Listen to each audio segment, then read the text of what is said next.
അടുത്തിടെയായി കേരളം, തമിഴ്നാട്, ആന്ധ്രാപ്രദേശ്, മഹാരാഷ്ട്ര തുടങ്ങിയ നിരവധി സംസ്ഥാനങ്ങളിൽ ഒരു വൈറൽ ഇൻഫെക്ഷൻ സ്പ്രെഡ് ചെയ്യുകയുണ്ടായി. കഴിഞ്ഞ 2 മാസത്തിനുള്ളിൽ 11,000 പേരാണ് ഇൻഫെക്ഷൻ ബാധിച്ചതായി കണക്കാക്കപ്പെടുന്നത്. അതും ഏറ്റവും കൂടുതൽ കുട്ടികൾ. വേറൊന്നിനെ പറ്റിയല്ല, മുണ്ടുനീരിനെ പറ്റിയാണ് ഞാൻ പറയുന്നത്. ഇന്ന് നമ്മൾ ഡിസ്കസ് ചെയ്യാൻ പോകുന്നത് മുണ്ടുനീരിന്റെ ലക്ഷണങ്ങൾ, എസ്പെഷ്യലി ആദ്യ ലക്ഷണങ്ങൾ എന്തൊക്കെയാണ്, ഇതെങ്ങനെയാണ് പകരുന്നത്, എങ്ങനെ നിങ്ങൾക്ക് നിയന്ത്രിക്കാൻ സാധിക്കും തുടങ്ങിയ കാര്യങ്ങളാണ്. വീഡിയോ പൂർണ്ണമായും കാണുവാൻ എല്ലാവരും ശ്രദ്ധിക്കുക. ഞാൻ ഡോക്ടർ ഷമി. ചാനൽ ആദ്യമായി കാണുന്നവർ താഴെ കാണുന്ന സബ്സ്ക്രൈബ് ബട്ടൺ ക്ലിക്ക് ചെയ്യുക. ഒപ്പം നിങ്ങൾക്ക് കൃത്യസമയത്ത് നോട്ടിഫിക്കേഷൻ ഓരോ വീഡിയോസ് ലഭിക്കുന്നതിന് വേണ്ടി ബെല്ലൈക്കൺ കൂടി പ്രസ് ചെയ്യാൻ മറക്കാതിരിക്കുക. ഈ വീഡിയോ നിങ്ങൾക്ക് യൂസ്ഫുൾ ആകുന്നു എന്ന് തോന്നിയാൽ മറ്റുള്ളവർക്കും ഷെയർ ചെയ്യുക. നിങ്ങൾക്കറിയാം, മംസിനെ തന്നെയാണ് മുണ്ടുനീര് എന്ന് പറയുന്നത്. സാധാരണയായി ഇതിന് കാണപ്പെടുന്ന ലക്ഷണങ്ങൾ എന്തൊക്കെയാണ്? പനി, തലവേദന, ക്ഷീണം, പേശിവേദന, എസ്പെഷ്യലി ഉമിനീർ ഗ്രന്ഥികളുടെ വീക്കം തുടങ്ങിയവയൊക്കെ ഈ മുണ്ടുനീരിന്റെ ലക്ഷണങ്ങളാണ്. ഇതെങ്ങനെയാണ് പകരുന്നത്? നമുക്ക് രോഗബാധിതരായിട്ടുള്ള ആളുകളുടെ ഉമിനീർ സമ്പർക്കം, ഉമിനീരിലൂടെയാണ് അല്ലെ, ഉമിനീരിലൂടെയാണ് അവർ ഉപയോഗിച്ച ഗ്ലാസ് അല്ലെങ്കിൽ യൂട്ടൻസിൽസ് ഉപയോഗിക്കുക, അല്ലെങ്കിൽ നമ്മുടെ ചുംബനത്തിലൂടെ, എനിവേ എന്താണ്, ഉമിനീരിലൂടെയാണ് ഇത് സ്പ്രെഡ് ചെയ്യുന്നത്. നിങ്ങൾക്ക് ഇമ്മ്യൂണിറ്റി കുറവാണെന്ന് കരുതുക. രോഗപ്രതിരോധ ശേഷി കുറവുള്ള ആളുകൾക്ക് മറ്റിതര ഇൻഫെക്ഷൻ പോലെ തന്നെ മുണ്ടുനീരും വരാനുള്ള സാധ്യത കൂടുതലായിരിക്കും. ഇത് വരാതിരിക്കാൻ നമുക്ക് എന്ത് ചെയ്യാൻ സാധിക്കും? ഇനിയിപ്പോൾ രോഗപ്രതിരോധ ശേഷി ഉണ്ടെങ്കിൽ കൂടി ഇത് വരാം അല്ലെ. ഇത് വരാതിരിക്കാൻ വേണ്ടി നമുക്ക് ചെയ്യാൻ പറ്റുന്ന എന്താണ്? വാക്സിനാണ്. ഏത് വാക്സിനാണ്? MMR vaccine. MMR വാക്സിനാണ് മുണ്ടുനീരിന് വേണ്ടിയിട്ട് നമ്മൾ എടുക്കേണ്ട വാക്സിൻ. ഇപ്പൊ ഇത് മൊത്തത്തിൽ വൈറലായിട്ട് സ്പ്രെഡ് ചെയ്തുകൊണ്ടിരിക്കുമ്പോൾ നമ്മൾ എങ്ങനെയാണെങ്കിലും ഈ ഇൻഫെക്ഷൻ നമുക്കും കിട്ടാനുള്ള സാധ്യത കൂടുതലാണ്. അപ്പൊ നമ്മൾ എന്ത് ചെയ്യണം? നമ്മളാണെങ്കിലും കുട്ടികളാണെങ്കിലും വീട്ടിലുള്ള ആളുകൾക്കാണെങ്കിലും നമ്മൾ വാക്സിൻ എടുക്കുക, MMR വാക്സിൻ എടുക്കുക എന്നുള്ളതാണ് ഇതിനെ പ്രതിരോധിക്കാൻ നമുക്ക് ചെയ്യാവുന്ന ഏറ്റവും ഉത്തമമായ പ്രതിരോധ മാർഗം. ഇനി എന്താണ് ഈ മംസ് ഇൻഫെക്ഷൻ എന്ന് നിങ്ങൾ ചോദിച്ചു കഴിഞ്ഞാൽ, അതൊരു വൈറസ് പരത്തുന്ന രോഗമാണ്. അതായത് ഒരു പാരാമിക്സോ വൈറസ് കാറ്റഗറിയിൽ പെടുന്ന ഒന്നാണ് മംസ് വൈറസ്. ഓക്കെ, ഇത് വായുവിലൂടെയും മറ്റും സ്പ്രെഡ് ചെയ്തിട്ടാണ് ആളുകളിലോട്ട് എത്തിപ്പെടുന്നത്. നമുക്ക് ശ്വാസകോശത്തിലൂടെയും മറ്റും ഉള്ളിലോട്ട് പ്രവേശിക്കാം, ഉമിനീരിലൂടെ പ്രവേശിക്കാം. ഇനി ഇത് ഏത് ഉമിനീർ ഗ്രന്ഥിയാണ് ബാധിക്കുന്നതെന്ന് ചോദിച്ചു കഴിഞ്ഞാൽ, നമുക്ക് ഒരുപാട് ഉമിനീർ ഗ്രന്ഥികളുണ്ട് ഇവിടെ അല്ലെ. നിങ്ങൾക്ക് അറിയാവുന്ന എനിക്കറിയില്ല. ഉമിനീർ ഗ്രന്ഥികളെ പറ്റി നമ്മൾ വിശദമായിട്ടൊരു വീഡിയോ ഇടാൻ വേണ്ടി തന്നെ ഇരിക്കുകയാണ്. കാരണം ഉമിനീർ ഗ്രന്ഥികളുടെ ക്യാൻസർ എന്ന് പറയുന്നത് വളരെ ശ്രദ്ധിക്കാതെ പോകുന്ന ഒന്നായതുകൊണ്ട് നമുക്ക് ഒരുപാട് ഉമിനീർ ഗ്രന്ഥികളുണ്ട് ഇവിടെ. സബ്മാൻഡിബുലാർ ഉണ്ട്, അതുപോലെ പരോട്ടിഡ് ഉണ്ട്, അങ്ങനെ ഒരുപാട് ഉമിനീർ ഗ്രന്ഥികളാൽ ഇവിടെ നിറഞ്ഞിരിക്കുകയാണ്. ഓക്കെ, അപ്പം അതിൽ ഏറ്റവും വലിയ ഒരു ഉമിനീർ ഗ്രന്ഥിയാണ് ഇവിടെ കാണപ്പെടുന്ന നമ്മുടെ പരോട്ടിഡ് എന്ന പേര് പറയപ്പെടുന്ന ഉമിനീർ ഗ്രന്ഥി. നമ്മുടെ ചെവിക്ക് താഴെയായിട്ട് കാണപ്പെടുന്ന ഒരു വലിയ ഗ്രന്ഥിയാണ് കേട്ടോ, അത്യാവശ്യം വലുതാണ്. ഈ പരോട്ടിഡ് ഗ്ലാൻഡിനെയാണ് മംസ് ഇൻഫെക്ഷൻ ബാധിക്കുന്നത്. നിങ്ങൾക്കല്ലേ തന്നെ ഊഹിക്കാം, നമ്മൾ ഈ ചിത്രത്തിലൊക്കെ കാണിച്ചിരിക്കുന്നത് പോലെ ഒരു മംസ് ഇൻഫെക്ഷൻ വരുമ്പോൾ ഒരു സൈഡ് ഇങ്ങനെ വീക്കം വരുന്നു, ഒരു സൈഡ് ഇങ്ങനെ വീർത്ത് വരുന്നു, സ്വെല്ലിങ് വരുന്നു നിങ്ങൾ കാണാറുണ്ട് അല്ലെ. എസ്പെഷ്യലി ചെവിക്ക് താഴെയുള്ള ഏരിയയിലായിരിക്കും ഇത്തരത്തിലുള്ള ഇൻഫെക്ഷൻ അല്ലെങ്കിൽ ഇത്തരത്തിലുള്ള നീർവീക്കം നിങ്ങൾ കണ്ടിട്ടുള്ളത്. അത് വേറൊന്നുമല്ല, പരോട്ടിഡ് നമ്മുടെ ഗ്ലാൻഡിനെയാണ് ഇത് ബാധിക്കുന്നത്.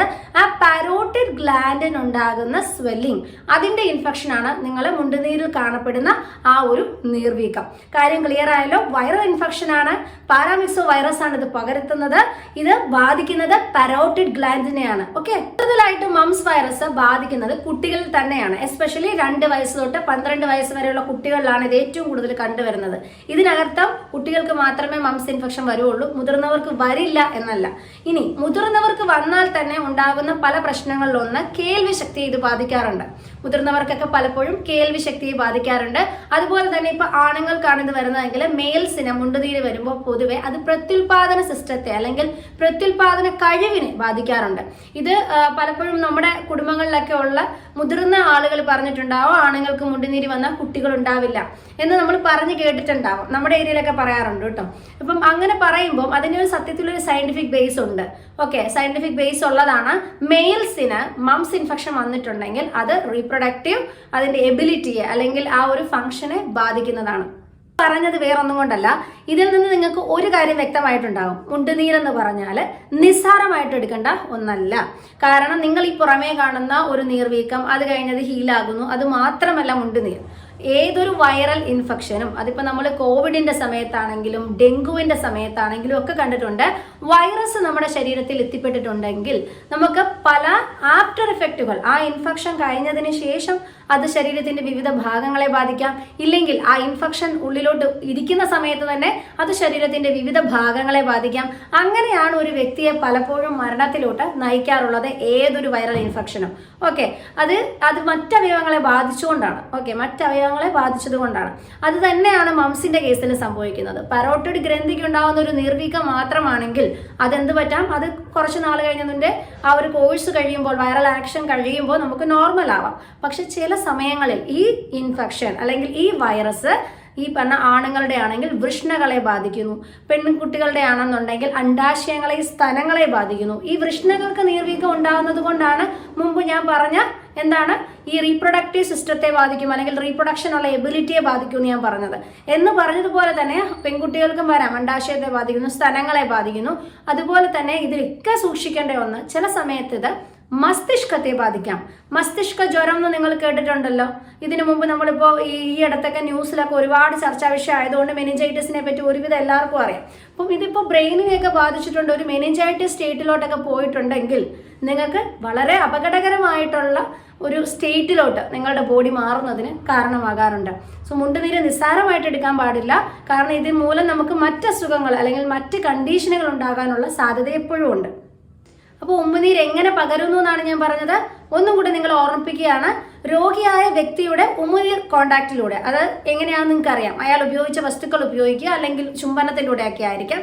ഇത് മാത്രമല്ല, ഇപ്പം ഉമിനീരുള്ള ഒരാൾ നമ്മുടെ തൊട്ടടുത്തിരുന്ന് ചുമക്കുകയോ തുമ്മുകയോ ചെയ്യുന്നു. അപ്പൊ അയാളിൽ നിന്ന് പുറത്തു വരുന്ന എയറോസോൾസും അതുപോലെയുള്ള കണികകളും നമ്മൾ ശ്വസിക്കുന്നു.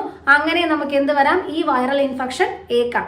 ഓക്കെ, അപ്പൊ നമ്മൾ എന്ത് ചെയ്യണം, ആ വ്യക്തിയിൽ നിന്ന് ഐസൊലേറ്റഡ് ആയി നിൽക്കുക എന്നുള്ളതാണ് ഫസ്റ്റ് നമ്മൾ ചെയ്യേണ്ട ഒരു കാര്യം. ഇപ്പോൾ കുടുംബത്തുണ്ടെങ്കിലും, ഇപ്പോൾ കുടുംബത്തൊരാൾക്ക് മുണ്ടുനീരുണ്ടെന്നുണ്ടെങ്കിലും ആ വ്യക്തിയും കുടുംബത്തിലുള്ളവരും ആ കേസിന്റെ സീരിയസ്നെസ് മനസ്സിലാക്കി, ഇപ്പോൾ ചുമയ്ക്കുമ്പോഴൊക്കെ ആണെങ്കിലും മാസ്ക് ഇട്ട് ഡ്രോപ്ലെറ്റ്സ് പോകാത്ത രീതിയിൽ, ഇപ്പോൾ ഈ ഉമിനീര് വന്ന വ്യക്തികൾ ഉപയോഗിക്കുന്ന പാത്രങ്ങളോ ഗ്ലാസ്സുകളോ മറ്റ് യൂട്ടൻസിൽസോ കുടുംബത്തിലെ മറ്റ് ആളുകൾ ഉപയോഗിക്കാതിരിക്കുക. എസ്പെഷ്യലി കുട്ടികളും രോഗപ്രതിരോധ ശേഷി കുറവുള്ളവരും മാക്സിമം ഇത്തരത്തിലുള്ള ആളുകളുമായുള്ള കോണ്ടാക്ട് കുറയ്ക്കുക. മാക്സിമം ഇല്ലെങ്കിൽ അത്രയും നല്ലത്.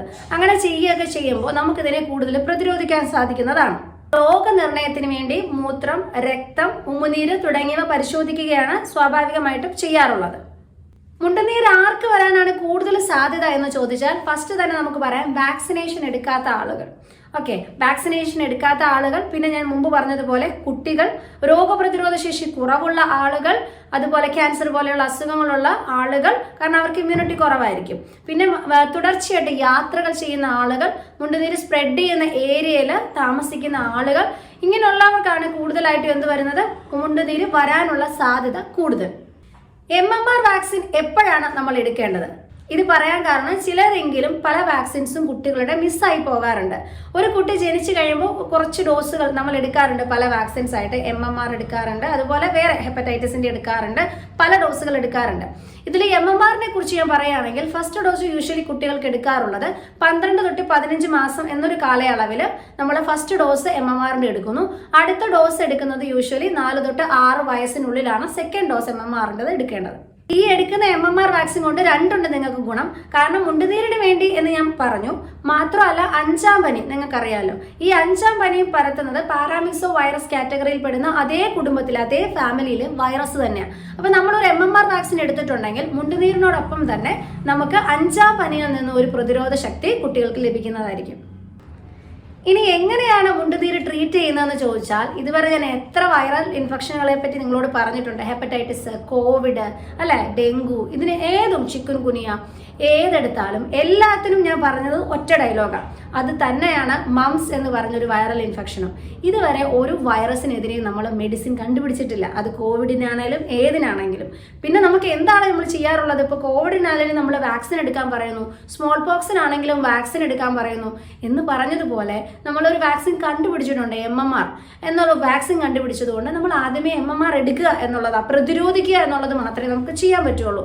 ഇനി ഇൻഫെക്ഷൻ വന്നു കഴിഞ്ഞാൽ എന്ത് മരുന്ന് കഴിക്കണമെന്ന് ചോദിച്ചാൽ മരുന്നില്ല. നമുക്ക് ആന്റിബയോട്ടിക് ഒരു വൈറൽ ഇൻഫെക്ഷനെതിരെ നമ്മൾ കൊടുത്തിട്ടുണ്ടെങ്കിൽ അത് എഫക്റ്റീവ് ആവത്തില്ല. നമ്മളൊരു പല്ലുവേദന വന്നു അല്ലെങ്കിൽ ചെറിയ എന്തെങ്കിലും വന്നു, പനി വന്നാൽ നമ്മൾ യൂഷ്വലി എന്താ എടുക്കാറുള്ളത്?